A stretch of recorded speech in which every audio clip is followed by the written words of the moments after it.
टाली वेझो ॻोठ कलंदर बख्श किशकोरी जे रहवासियुनि पारां ॻोठ में क़ाइम प्राइमरी स्कूल में उस्ताद मुक़रर न थियण ऐं सहूलियतूं न हुजण ख़िलाफ़ एहतिजाजी मुज़ाहिरो करे सख़्त नारेबाज़ी कई। ठहियल आहे पर हुते जेको ॿारनि जी तालीम बिल्कुलु कोन आहे, ना मास्तर आहे, ना फर्नीचर आहे, ना जेको चौधरी जी सहूलियत आहे, ना जेको फर्नीचर आहे सुठे नमूने सां, ऐं ना लाइट जी का सहूलियत आहे। असांखे मास्तर जी तमामु सख़्तु ज़रूरत आहे। असांजा ॿार जेको तक़रीबन 2-2, 3-3 साल वारा अॼु तव्हांजे साम्हूं वञी जवान थी विया आहिनि, जंहिंमें तालीम का बि कंहिं बि क़िस्म जी का बि तालीम कोन आहे। रईस कलंदर बख्श किशकोरी में हिकिड़ी स्कूल आहे जंहिंमें ना चौदीवारी आहे, ना फर्नीचर जेको सामान आहे, ना वॉशरूम आहे, न की कुझु।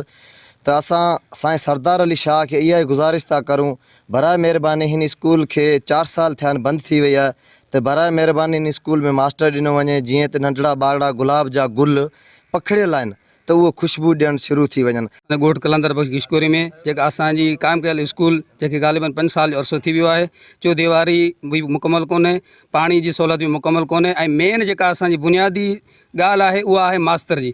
उहो मास्तर असां वटि अॼु ताईं मुक़ररु जेके थिया आहिनि बदिलियूं, को बायोमेट्रिक जे चकर में, को जेको रिटायरमेंट थियण खां बाद में असांजा ॿार हाणे मुकमल तौरु इहे गिलियुनि घिटियुनि में रुलंदा वतन। इहो असांजो मुस्तक़बिल आहे। अगरि असांखे तालीम न ॾिनी वई, असांजा ॿार इहे सुबुह जो चोरियूं कंदा, इहे नशावर थींदा, इहे ई ॿार असांजा सुबुह जो हली करे मुआशिरे खे ख़राबु कंदा। लाॻापियल इख़्तियारनि खां मुतालबो कंदे घुर कई त स्कूल में उस्ताद मुक़ररु करे सहूलियतूं फ़राहम कयूं वञनि त जीअं मासूम ॿारनि जो मुस्तक़बिल तबाह थियण खां बची सघे।